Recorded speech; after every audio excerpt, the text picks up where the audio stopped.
இருக்கு. இனி வீட்லயே பானிபூரி செய்யலாம் எல்லாரும். ஆச்சி பானிபூரி கிட். 25 கிளம்புறது 26 கிளம்புறேன். அப்படி போறேன். இங்க அடையா இருக்கு. பழம் வாங்கலாம். ஐயனார் சாமிக்கு படைக்கிறதுக்கு பழமெல்லாம் வாங்கலாம். போலீஸ் அடி ரிட்டர்ன் கோ கோ கோ. ஏன் திறத்துறீங்க? சுனாமி இல்ல, கடல் பொங்கிருச்சு அப்படின்னு சொல்றாரு போலீஸ்கார். என்னன்னு வந்து டிவியை போட்டா, ஆஹா 25 நான் கிளம்பி இருந்தா 26 காலையில 8 மணிக்கு அங்க இருந்திருக்கும். எல்லா குழந்தைகளும் இருந்திருக்கும். எங்க குழந்தை மட்டும் இல்ல. கரெக்டா பாண்டிச்சேரியில போயிட்டு இருக்கு. பின்னாடி வந்து லாரி வந்து விட்டான் பாருங்க எங்க வேன் மேல. அப்படியே ஒரு கம்பி வந்து இப்படி போகுது, எங்க வயிற்று பக்கத்துல இப்படி போகுது. கொஞ்சம் ஒரு 2 இன்ச்சு தான் வயிற்றுக்குள்ள சொல்லிடும். எல்லாம் தொட்டு பார்க்குற ரத்தம், அவனுக்கு பக்கவாத்திக்காரங்க, அவனுக்கு ரத்தம், எல்லாம் ரத்தம் மயமா கிடக்குறோம் ரோட்ல. இப்படி அண்ணாந்து பார்க்குறேன், ஐயனார் சிலை. 100 வருஷமா வந்து வெளியில வராத பாம்பு எங்க மாயவரம் பக்கத்துலயே அப்படியே போகுது. அப்படியே பாத்தீங்கன்னா அந்த பாட்டு, இந்த பாடுற சத்தம் கேட்டு அப்படியே போகுது, கிராஸ் பாட்டு கேட்டு போகுது. சிவனே என்றிருந்தால் பவபயம் ஏதுமில்லை, அவனே கதி என்றால் அருள்வான் கவலை இல்லை. ஓம் நமக் சிவாய. ஓம் சிவாய நமஹ. தமிழ் நேயர்களுக்கு வணக்கம். இன்னைக்கு நம்ம கூட Anitha Kuppusamy ma'am and Kuppusamy sir இருக்காரு. வணக்கம் மேம். வணக்கம்மா. எனக்கு கொஞ்சம் டென்ஷனா இருக்கு எனக்கு. பட் ஐயோ, ஏன் டென்ஷன் ஆறீங்க? டென்ஷனுக்கு என்கிட்ட மருந்து இருக்கு. என்ன மருந்து சார்? ஒரு பூவோட இது பவுடர் அது போட்டு குடிச்சீங்கன்னா டென்ஷன் குறைஞ்சிடும். அப்படியா சார்? ஆமா, சூப்பர் சார். ரொம்ப நல்லா இருக்கும்ல, ரெண்டு பேரும் பாக்குறதுக்கு ரொம்ப அழகா இருக்கு, ரொம்ப கியூட்டா இருக்கு நன்றி, பாக்குறதுக்கு. ரொம்ப நன்றிமா. சோ முதல்ல நம்ம ஸ்டோருக்குள்ள வந்ததுக்கு அப்புறம் நான் ஃபர்ஸ்ட் நோட்டீஸ் பண்ணது நம்ம பூஜா ரூம் தான். அதுக்கப்புறம் அங்கங்க நம்ம வச்சிருக்கிற ஒரு போட்டோஸ் நான் கவனிச்சேன். ஸோ எவ்வளோ நீங்க கடவுள் மேல நம்பிக்கை வச்சிருக்கீங்க, எவ்வளோ டிவோஷனலா இருக்கீங்கன்னு தெரியுது. ஸோ முதல்ல அதை வச்சே ஸ்டார்ட் பண்ணலாம்னு ஒரு ஐடியா. சரி.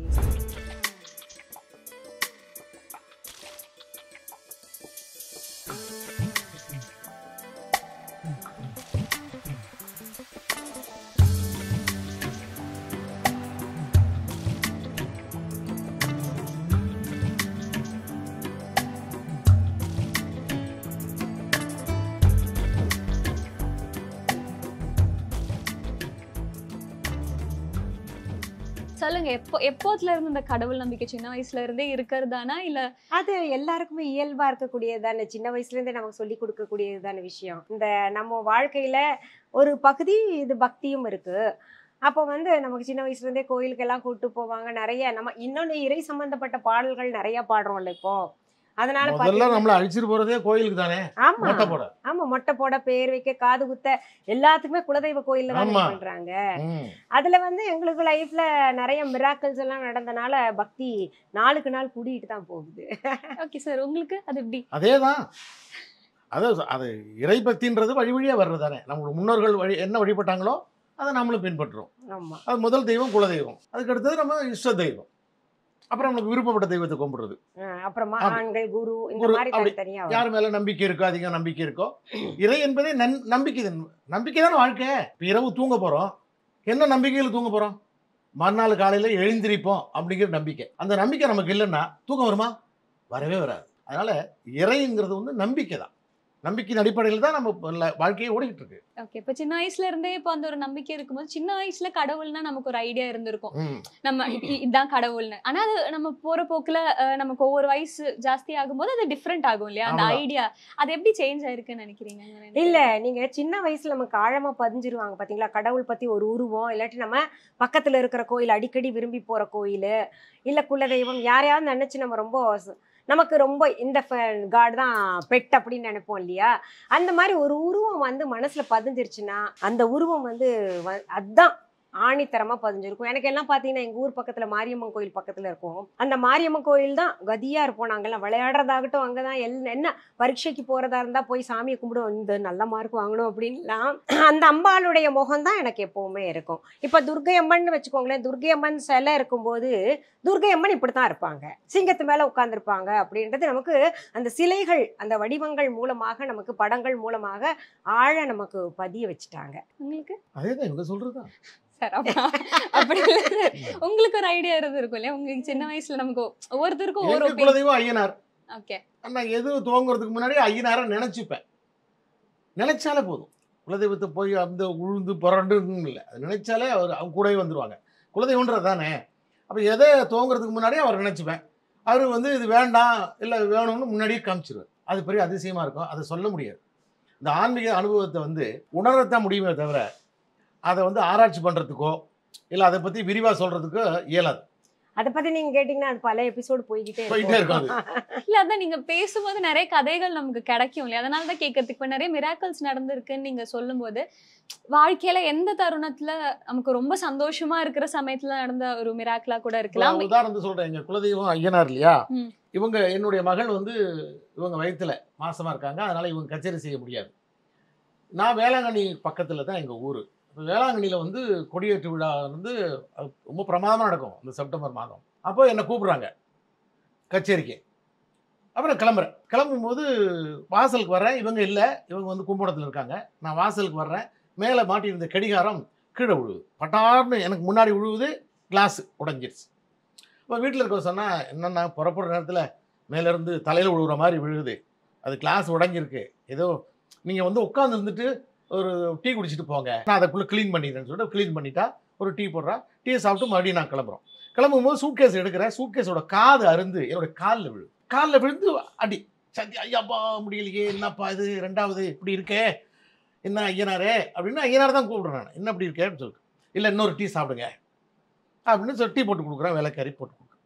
இன்னொரு டீயை குடிச்சிட்டு வேற ஒரு சூட்கேஸ்க்கு மாற்றிட்டு நான் எடுத்துகிட்டு போகிறேன். கத்திப்பாரா போகும்போது டீசல் போடுறாங்க வேனுக்கு. அந்த வேனில் தான் எல்லோரும் போகிறது. ஆர்கெஸ்ட்ரா எல்லாம் ஒரே வேனில் தான் போகிறது. டீசல் போடும்போது என் மனசு சொல்லுது, நீ போகாதே, நாளைக்கு போ, இந்த இரவு பயணம் உனக்கு வேண்டாம் அப்படிங்கிற மாதிரி எனக்கு வந்து கேட்குது. இல்லை இல்லை பரவாயில்ல போகலாம். இல்லை இல்லை இல்லை திரும்ப நான் சொல்லிட்டேன், ஏப்பா எங்கள் ஐயனார் சொல்கிறேன் திரும்ப சொல்லி வண்டி திருப்பு. என்னென்னா இப்படி பேசுகிறீங்க நீங்கள், நாளைக்கு காலைல போகலாம்ப்பா, இரவு போய் நம்ம தூங்கிடுவோம், அவங்க வீட்டுக்கு போங்க. இவ்வளோ தூரம் புறப்பட்டு வந்தாச்சு, தபேலக்காரர் அங்கே இருக்காரு, கீபோர்டு அங்கே இருக்காரு, மறுபடியும் நான் ஆட்டோ பிடிக்கணும், மணி இரவு 10 மணி ஆகி போச்சு, ரொம்ப கஷ்டம்ண்ணே, நீ திருப்பியா வண்டியே. திரும்பி வந்துட்டோம். வீட்டுக்கு வந்தாச்சு. வீட்டுக்கு வந்து உட்காந்துருக்கேன். போங்கப்பானா போக மாட்டான். என்ன புறப்பட்டோன்னே இப்போ எல்லோரும் காசு வேறு கொடுக்கணுண்ணே, அவன் டிரைவர்லாம் வந்துட்டா எல்லோரும் காசு கொடுக்கணுண்ணே. என்னையா அப்படி சொல்கிறீங்க, சரி கிளம்பு. மறுபடியும் ஒரு டீ, 3வது டீ குடிச்சிட்டு கிளம்பி போகிறோம். கரெக்டாக பாண்டிச்சேரியில் போயிட்டுருக்கு. பின்னாடி வந்து லாரி வந்து விட்டான் பாருங்க எங்கள் வேன் மேலே. அப்படியே ஒரு கம்பி வந்து இப்படி போகுது, என் வயிற்று பக்கத்தில் இப்படி போகுது. கொஞ்சம் ஒரு 2 இன்ச்சுனா வயிற்றுக்குள்ளே சொல்லியிருக்கும். பயப்படுறீங்க அப்படி. அந்த காட்சியை பார்த்தாலே அப்போ அடி செம்ம அடி எனக்கு. இந்த காலில் எந்த காலில் சூட்கேஸ் விழுந்ததோ அந்த காலில் அடி. அடி ரோட்டில் கிடக்கிற ரத்தம், எல்லாம் தொட்டு பார்க்குற ரத்தம், அவனுக்கு பக்கவத்திக்காரங்க அவனுக்கு ரத்தம், எல்லாம் ரத்தம் மயமாக கிடக்கிறோம் ரோட்டில். இப்படி அண்ணாந்து பார்க்குறேன், ஐயனார் சிலை. ஐயனார் அப்படியேன்னு பார்க்குறாரு. ஐயனார் கோயிலுக்கு எதுக்கா ஆக்சிடென்ட்டு, நான் இப்படியே பார்க்குறேன் ஐயனார் சிலை. எப்படி இருக்கும்னு நினச்சி பாருங்க நீங்கள். ஏண்டா நான் சொன்னேனே, நீ கேட்காம போனீங்க, இப்பயும் உன்னை காப்பாற்றி விட்டுருக்கேன் சின்ன அடியோட. இதுக்கு மேலே என்ன சொல்லணும் சொல்லுங்க நீங்கள், இதுக்கு மேலே என்ன சொல்லணும்? இது வந்து ஜஸ்ட் சின்ன சாம்பிள். பெரிய அதிசயம் எல்லாம் நடந்திருக்கு நிறைய. அது சொல்லணும்னா நிறைய ஆகும். அது சொல்லுங்க, ஏதாச்சும் ஒரு நல்ல ஒரு மொமெண்ட், ஒரு சந்தோஷமான ஏதாச்சும் ஒரு தருணம். சந்தோஷமான தருணம்னா நமக்கு சுனாமில இருந்து காப்பாத்து.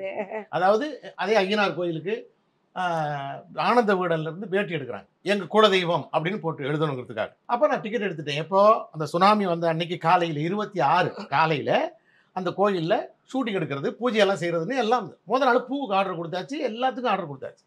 அப்போ நான் வந்து 26 26 தான் அவங்க தீர்மானம் பண்ணது.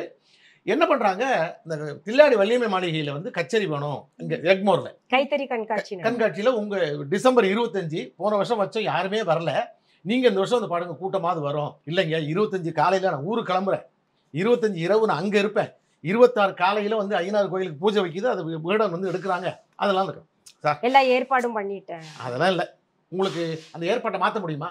அது சாமி கும்பிட்றது எப்போனாலும் மாற்றலாம். ஆனால் டிக்கெட் எடுத்திருக்கேன். அந்த நிறைய வந்து ஊரில் இருந்து சாமான்லாம் வாங்கியிருக்காங்க, அபிஷேகத்துக்கெல்லாம் அதெல்லாம் பூவெல்லாம் வாங்கியிருப்பாங்க. அதெல்லாம் அது எவ்வளோ சார் ஆகும்? ஒரு 10,000 ரூபா ஆகுமா? 10,000 ரூபா கூட தரேன் சார். என்னது 10,000 கூட தரேன்? உடனே நான் ஃபோன் அடிக்கிறேன், ஒரு 3,000 தான் அப்போ போகும், இப்போ 7,000 மிச்சம், 2 புடவை எடுக்கலாமே. நான் அப்படி நினைக்கிறேன், 2 புடவை எடுக்கலாமே. அவங்களா வந்து நானா கேட்கல, அவங்களா 10,000 கூட தர்றாங்க. சரிங்க வர்றேன் அப்படின்னு 25 ஒத்துக்கிட்டேன். 27க்கு மாத்திட்டேன். அதாவது உடனே கச்சேரி கேக்குறது என்னைக்கு 24ஆம் தேதி கேட்டாங்களா 25 25 கேக்குறாங்க. 26ஆம் தேதி கச்சேரிக்கு 25 கேக்குறாங்க. இது ஒரு மிராக்கல் தானே. இல்லம்மா 25 கச்சேரிக்கு 24 24 வந்து கேக்குறாங்க. 24 ரைட் ரைட். முத நாள் வந்து கேக்குறாங்க. சரிட்டு இது மாதிரி நடந்ததே இல்ல. இல்ல நடந்ததே இது வரைக்கும். சரி நான் என்ன பண்ணேன் 26 27 மாத்திட்டேன். 27 காலையில பூஜைங்க அப்படின்ட்டு. அப்ப நான் 26 காலையில கிளம்பணும் இல்லையா? முத நாள் இப்ப 25 கிளம்பணும் 26 கிளம்புறேன். அப்படி போறேன். இங்க அடையா இருக்கு, பழம் வாங்கலாம், ஐயனார் சாமிக்கு படைக்கிறதுக்கு பழமெல்லாம் வாங்கலான்ட்டு போலீஸ் ரிட்டர்ன் கோ கோ கோ.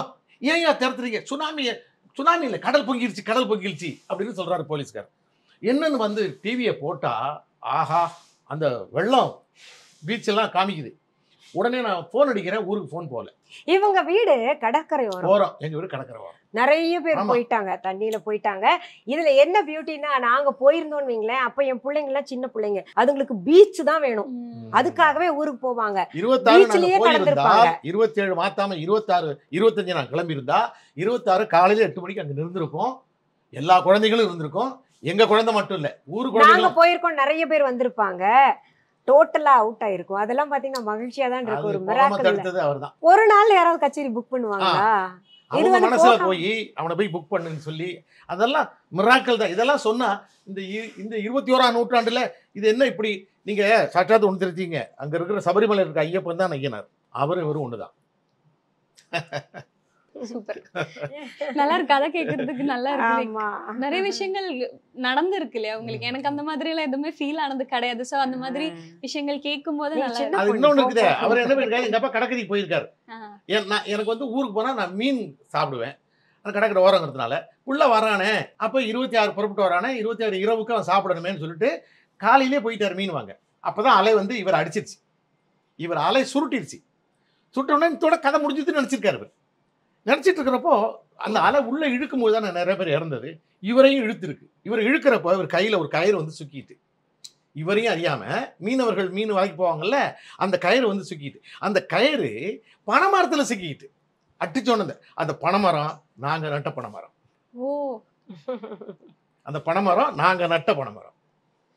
எந்த மரத்தை நாங்க நட்டோமோ அந்த பனைமரம் எங்க அப்பாவை காப்பாத்திருச்சு. எந்த தெய்வத்தை நாங்க வணங்கினோமோ அந்த தெய்வம் எங்க அப்பாவை காப்பாத்திருச்சு, எங்களையும் காப்பாத்துச்சு. பெரிய இது சொல்றேன் எப்படி இருக்கு. இது வந்து ஆனந்த உடலே எழுதியிருந்தோம் நாங்க. மறுபடியும் பூஜைக்கு போயிட்டு ஒரு மாசம் கழிச்சு பூஜைக்கு போயிட்டு ஆனந்த உடலே எழுதியிருந்தோம். விரும்பி பாடுறது இல்லைன்னா பூஜை பண்ற சமயத்துல பாடுறதுன்னு என்ன? பூஜை பண்ற சமயத்துல வந்து பாட்டு பாடுறதை விட மந்திரம் தான் சொல்லுவாங்க. இவரு விரும்பி பாடுறது பாத்தீங்கன்னா முதல் பாட்டு ஐயனார் பாட்டு தான். சிவன் பாட்டு ரொம்ப விரும்பி பாடுவாரு, விரும்பி பாடுவோம். அது இவரே எழுதி இவரே இசையமைத்தது. சிவன் பாட்டு ரொம்ப நல்லா இருக்கும். அப்புறம் பாத்தீங்கன்னா கண்ணன் பத்திய பாட்டெல்லாம் ரொம்ப பிரமாதமா, அவர் ஃபுல்லா டோட்டலா இன்வால்வ் ஆயிடுவாரு. அப்படி கண்ணீர்லாம் வரும். ஆமா, கிருஷ்ணர் 2 பேரை பாடும்போது மட்டும்தான் என் கண்ணில் கண்ணீர் வரும். ஒன்னு சாய்பாபா பாடும்போது அழுதுருவேன். அழுக மாட்டார் அவரு, தானா பொல பொல தண்ணி ஊத்திட்டு இருக்கோம். பாட ஆரம்பிச்சோடனே கொட்ட ஆரம்பிச்சிடும். அது மாதிரி அவர் பார்த்தாலே கொட்ட ஆரம்பிச்சிடும். கிருஷ்ணனை பாடும்போதும் ஆமா கண்ணீர் பாசுரம், ஆழ்வார் பாசுரங்கள்லாம் பாடுறப்போ இதுல பாத்தீங்கன்னா அம்பாள் பாட்டு ஒண்ணு வந்து பாடுனா எங்கேயுமே இன்னைக்கு கூட சாமி ஆடுவாங்க கூட்டத்துல போல. அது வந்து மேல்மருவத்தூர்ல ஒரு யார் எழுதி கொடுத்தாங்க, கவிஞர் சொக்கலிங்கமா, அங்க எழுதி கொடுத்தது. அந்த பாட்டு ஆடு பாம்பேன்னு ஒரு பாட்டு, அது எங்க பாடினாலும் ஆடுவாங்க. பாம்பே வந்திருக்கு. 100 வருஷமா வந்து வெளியில வராத பாம்பு எங்க மாயவரம் பக்கத்துலயும் 100 வருஷமா வெளியில வராத பாம்பு. அப்படியே பாத்தீங்கன்னா அந்த பாட்டு அந்த பாடுற சத்தம் கேட்டு அப்படியே போகுது, கிராஸ் ஆகி பாட்டு கேட்டே போகுது. எல்லாரும் அன்னைக்குதான் பாக்குறாங்களாம் சொன்னாங்க. நிறைய பேர் நிறைய இடத்துல பாம்பு அப்படியே பேசாம இருந்துட்டாங்க, யாரும் ஓடல அடிக்கல, அது பாட்டு போயிடுச்சு. அதுவும் எதுவும் பண்ணல. ஆனா பாம்பு போகுது பாருங்க. அது அம்பாள் கோயில் புத்துல இருந்திருக்கான். எல்லாரும் சொல்லியிருக்காங்க புத்து இங்க பெருசா புத்து இருந்துச்சு, வயல்வெளி புத்து இருந்திருக்கு. அதுல பாத்தீங்கன்னா இது பாம்பு பார்த்ததே இல்லையா. எல்லாரும் சொல்லுவாங்க அது பாம்பு இருக்குன்னு எல்லாரும் வந்து கும்பிடுவாங்களாம். ஆனா அன்னைக்கு அந்த பாட்டு பாடும்போதுதான் வெளியில வந்திருக்குது. நீளமான பாம்புங்க, பெருசா, ரொம்ப பெருசா. இல்ல நான் பாட்டு பத்தி ஏன் கேக்குறேன்னா, ஏதாச்சும் ஒரு பாட்டு எங்களுக்காக இப்போ முன்னாடி ஒரு 4 வரி பாடணும். 2 பேரும் பாட்டு இவரும் தனியா பாட்டு தனித்தனியா இந்த பாட்டு. சிவனே என்றிருந்தால் பவபயம் ஏதுமில்லை, அவனே கதி என்றால் அருள்வான் கவலை இல்லை. ஓம் நமக் சிவாய. ஓம் சிவாய நமஹ. சிவனே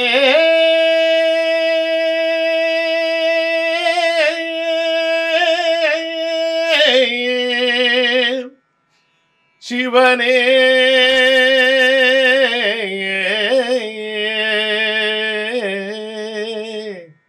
சிவனே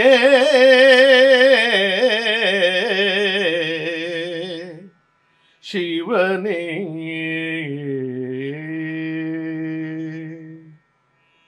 சிவனே என்றிருந்தால் பவபயம் ஏதுமில்லை. அவனே கதி என்றால் அருள்வான் கவலை இல்லை. ஓம் சிவ சிவ சிவ சிவ சிவாய நமவோ. சிவ சிவ சிவ சிவ சிவாய நம. சிவ சிவ சிவ சிவ சிவாய நமோ. சிவ சிவ சிவ சிவ சிவாய நம.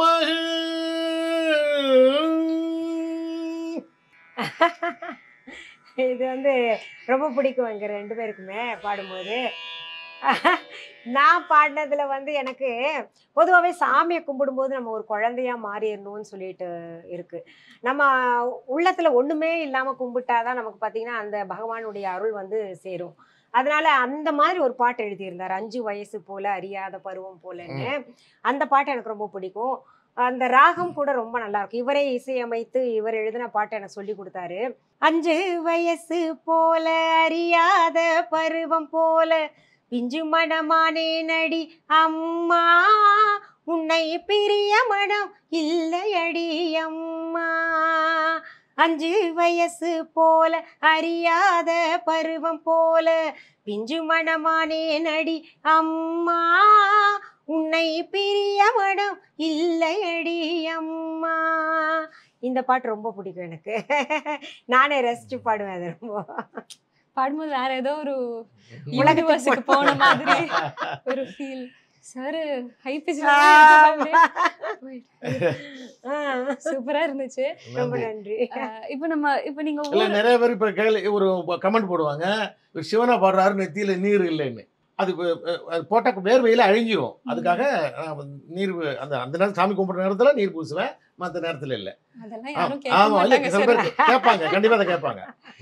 கனவுல வந்து ஓம் நமோ நாராயணாய அப்படின்ற ஒரு ஸ்கிரீன் அப்படியே ஓப்பன் ஆகுது. ஓப்பன் ஆகிட்டு அதுக்கு பின்னாடி உட்கார்ந்துருக்காரு ஒருத்தர், நல்ல நாமம் போட்டிருக்காரு, தேஜஸான முகம், அழகான முகம். அவர் உட்காந்துட்டு இத்தனை நாள் நீ கேட்டுட்டு இருக்கீல்ல முகத்துக்கு பின்னாடி என்ன இருக்கு அப்படின்னு. நான் தான் ஸ்ரீ ராமானுஜர். வேண்டான்னு சொன்னோன்னா அவங்க நகர்த்திட்டாங்க, எல்லாம் பண்ணிட்டாங்க. ஆனா இங்க வந்து பாக்குற ஸ்ரீராமானுஜர் சிலை இருக்கு.